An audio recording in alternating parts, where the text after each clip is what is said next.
Today we're taking a look at these MLB matches, which are happening on Monday, May 1st, 2023, and giving you our team and total picks for today. Welcome back to High Stakes.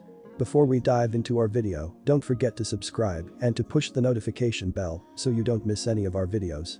Also check out our Patreon if you want access to our premium picks. Our Patreon is a way for us to help you improve your chances of making more money, and if you are interested in props and parlay picks, check out our new channel High Stakes Props and Parlays, where you can find our player props and parlay picks predictions. You will find the link to our Patreon and to our new channel in the description and comments section below. Toronto Blue Jays vs Boston Red Sox. The Toronto Blue Jays have been doing a decent job at the plate this year, as they are currently 14th in the majors, with a .737 team ops, while scoring 4.59 runs per game up to this point. The lineup is doing a good job of getting hits as they are 10th with a .255 team batting average so far. First baseman Vladimir Guerrero Jr. has been hitting incredibly well as he has a .906 ops with 5 homers, 15 RBI, 19 runs scored, and a pair of stolen bases without being caught. Jose Barrios has gotten off to a solid start this season when looking at his baseball saving page, as he is in the 87th percentile in walk percentage, 83rd percentile in whiff percentage, 75th percentile in average exit velocity, and 66th percentile in strikeout percentage. Barrios has a 4-pitch arsenal: slurve, sinker, fastball, changeup, and his slurve has been his best pitch as it has a .194 batting average and a .250 slugging percentage so far. He faced the Red Sox 3 times last season and went 1-0 in 19 innings and allowed 5 runs on 18 hits with 1 hit by pitch, 3 walks, and 16 strikeouts. The ability of these starting pitchers to keep the ball inside of the park is going to be a huge focus, as Corey Kluber has given up 7 home runs this season, while Jose Barrios has let 1 pitch go over the fence thus far. Stealing bases is important, as well as just being a threat could do well, as Toronto is tied for 14th in the majors, as they have stolen 19 bases, while Boston is the 3rd worst with just 11 stolen bases. The Blue Jays have dominated this series as of late, winning 21 of the previous 26 games against the Red Sox, so go with the Toronto Blue Jays to win here. Take Toronto with the money line. Both of these teams have been hitting well this season, as Toronto is 7th in the majors with a .259 team batting average, while Boston is 9th with a .257 batting average as a team. Boston is pitching to a 5.32 ERA at Fenway Park this season, while Toronto has a 4.83 road ERA thus far. The over has hit in the last 4 games between these teams, so go with over 9.5 runs in this game. San Francisco Giants vs Houston Astros. The San Francisco Giants have been doing well at the plate as they are 8th in the majors with a .757 team ops, while averaging 4.69 runs per game thus far. The ability to hit homers is critical for their success as they are 3rd in the sport with 43 home runs as a team right now.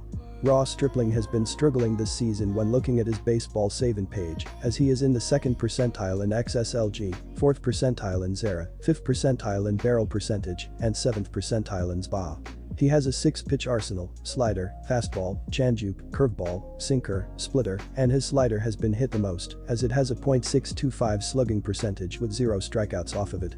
Stripling faced the Astros once last season as a member of the Toronto Blue Jays, and he did not factor into the decision as he threw 4 innings and allowed 3 runs on 5 hits with a walk and 2 strikeouts. The ability for these starting pitchers to not allow hits will be critical to winning this game, and there is a huge difference.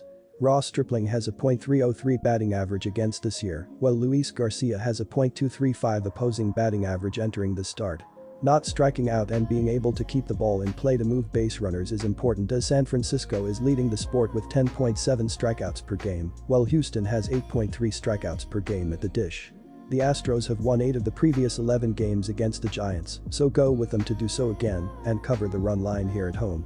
Our team pick is Houston Astros minus 1.5 runs.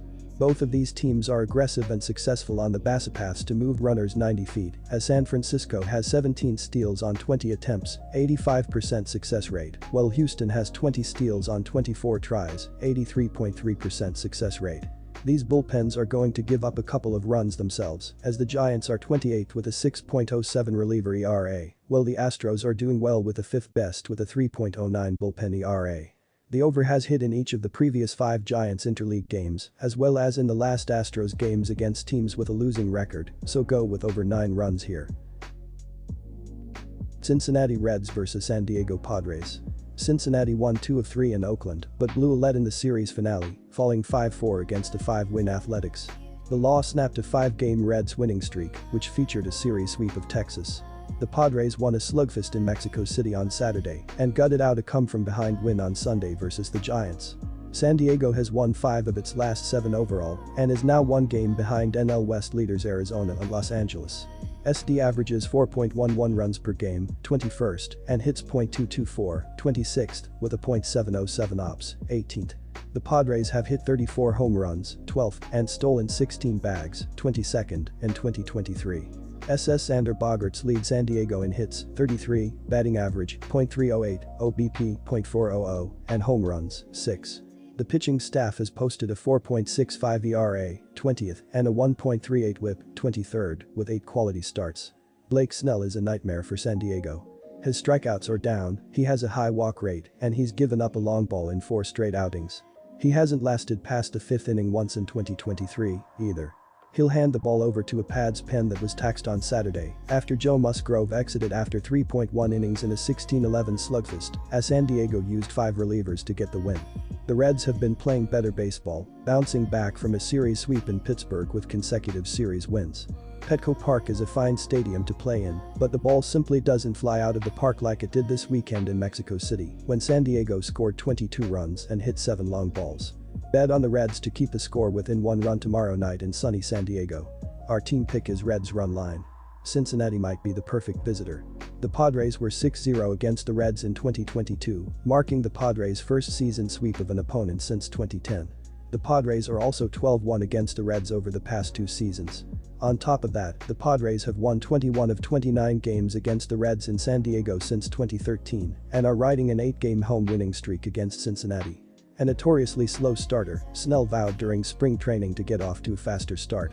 The Padres are 0-5 in his starts to date.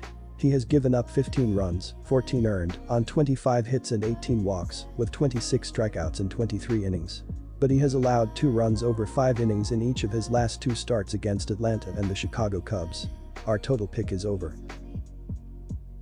Philadelphia Phillies vs Los Angeles Dodgers. Philadelphia enters this game coming off a series win against the Astros, in which they took the first 2 games and dropped the third in their 4-3 loss last night. In their most recent loss, Bailey Falter got the start in the loss for the Phillies, tossing 4.1 innings and allowing 8 hits that resulted in 4 earned runs. From then on it was a bullpen game for the Phillies, which was a valiant effort as they refused to allow any more runs for the rest of the game. They just couldn't recover from the already 4-run deficit. On the offensive end for the Phillies, the team totaled 5 hits and 3 runs. There were no multi-hit games for the Phillies, thus a majority of their offense came from solo home runs from Real Muto in the 2nd and Clemens in the 5th. Other than that, not much transpired for the Phillies on offense, as they were unable to come back from the 4-run deficit. Los Angeles enters this game coming off a series sweep in their 3-game series at home against the Cardinals. In their most recent 6-3 win, Noah Syndergaard got the start and his first win as a Dodger, tossing 5.1 innings and allowing 8 hits that resulted in 3 earned runs. The Dodgers then recorded a series of holds that ended with Evan Phillips getting his 3rd save of the season in the top of the 9th. On the offensive end for the Dodgers, the team totaled 7 hits and 6 runs, despite Chris Taylor having the team's only multi-hit game. Taylor went 2-4 with an RBI and a run scored, while Will Smith went 1-3 with a run scored and an RBI. While the offensive performance wasn't anything to write home about, the Dodgers got the win in the sweep in Game 3. The Dodgers give right-hander Tony Gonsolin the start for the first game of their series against the Phillies. Gonsolin recently made his debut against the Pirates after missing a good bit of the season with an injury. In his only start of the season against the Pirates, Gonsolin tossed 3.1 innings and allowed 2 hits that resulted in no earned runs while walking 3 and striking out 1. I wouldn't expect a perfect game out of him, but his performance will surely improve with each start as he knocks the rust off from his injury and missed games. Taking the Dodgers to win this game for a couple of reasons. They are coming off a series sweep against the Cardinals, and I expect them to carry this momentum home for their series against the Phillies. They have a pretty good edge on the bump starting Tony Gonsolin versus the Phillies' Taijuan Walker, given Walker's struggles to start the season.